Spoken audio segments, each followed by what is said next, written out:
look at man's spiritual constituent. Man's spiritual constituent. In Genesis chapter 2 verse 7. And the Lord God formed man of the dust of the ground, and breathed into his nostrils the breath of life, and man became a living soul.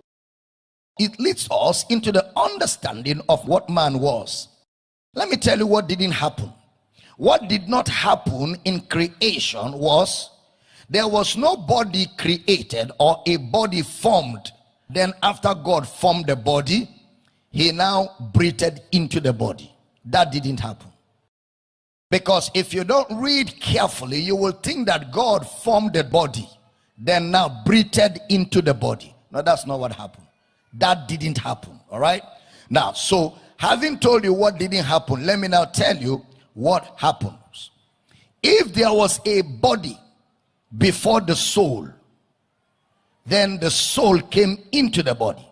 That means death preceded life. That means God created a dead body before sending life.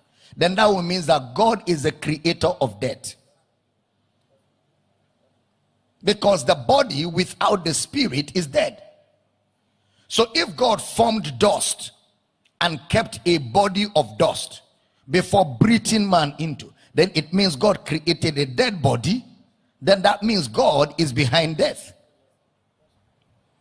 That's why that didn't happen. So what must have happened? Well, again, remember, God said, from the dust thou art, thou, from the dust thou art, and to dust you shall return. From the dust thou art. It implies that what Moses saw in the vision, again, remember, Genesis was written by Moses as a result of a vision, because Moses wasn't there when all this happened. Moses was born in Exodus chapter 2. So for him to write what happened in Genesis, he must have been in a vision. And then secondly, Genesis is Moses' teaching ministry. Moses wrote Genesis to teach the children of Israel the promise of an exodus. So Genesis is the promise of God of an exodus concerning Israel in captivity. Moses was teaching that to people that were in captivity about God's promise of their deliverance, which was a type of God's redemptive plan in the death, burial, and resurrection. So the book of Genesis was Moses teaching Israel using types, shadows, using parables to communicate the redemptive plan of God. Now, what Moses therefore saw was the Ruach. You know what Ruach is? The Spirit of God, which was the breath of God. When God released the breath of God came out of God, went into the dust and took up a body. It was that breath that took up the body. That is why when you die, your spirit goes out and leaves the body, because it's your spirit that took it up. So that's why it's your spirit that leaves the body. That's why on the resurrection day, it's your spirit that will take up your body. That's exactly what Moses saw. That's exactly what Moses saw. Because you couldn't have had a body without spirit. You can have spirit without body, but you cannot have body without spirit, because body without spirit is dead. Spirit without body means the spirit is naked, because the body is the clothing of the spirit. But body cannot exist without spirit. It is spirit that makes body exist. Please stay with me.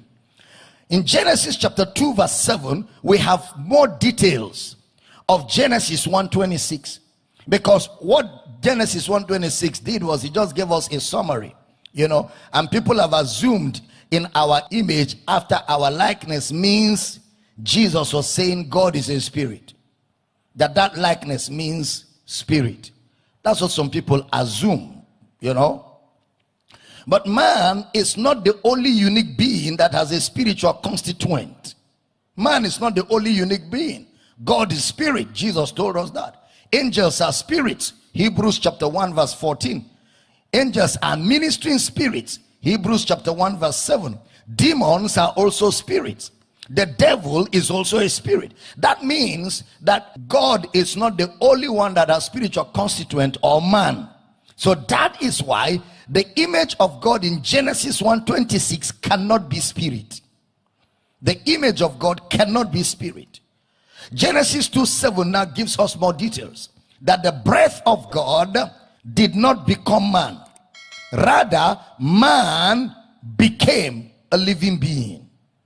Man became a living being. The breath of life did not become man, but man became a living being. All right, a living being. The Chumash translation of the Hebrew says man became another speaking spirit. Another speaking spirit. All right, God is a speaking spirit, so man became another speaking spirit. That's the Chumash translation of the Hebrew. Now, the word living being has two words. Number one, the Hebrew word chai, C-H-A-Y. Chai, C-H-A-Y. It has to do with age or existence. Something to be. Man became, or man reached a conclusion. Man reached a conclusion, and in reaching the conclusion, he became a living being. That conclusion is that man became a living being.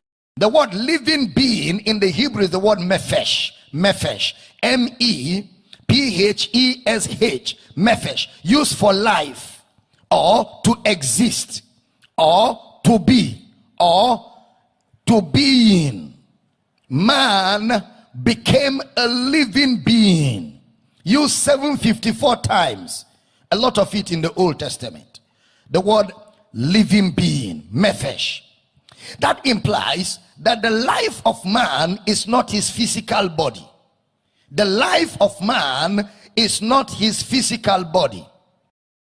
Because when God breathed into man was when man became a living being. A living being refers to the existence of man in the body. The existence of man. That is, man existed as a living being. Man existed as a living being. We can therefore say that the spirit of man is from that which issues forth animating force.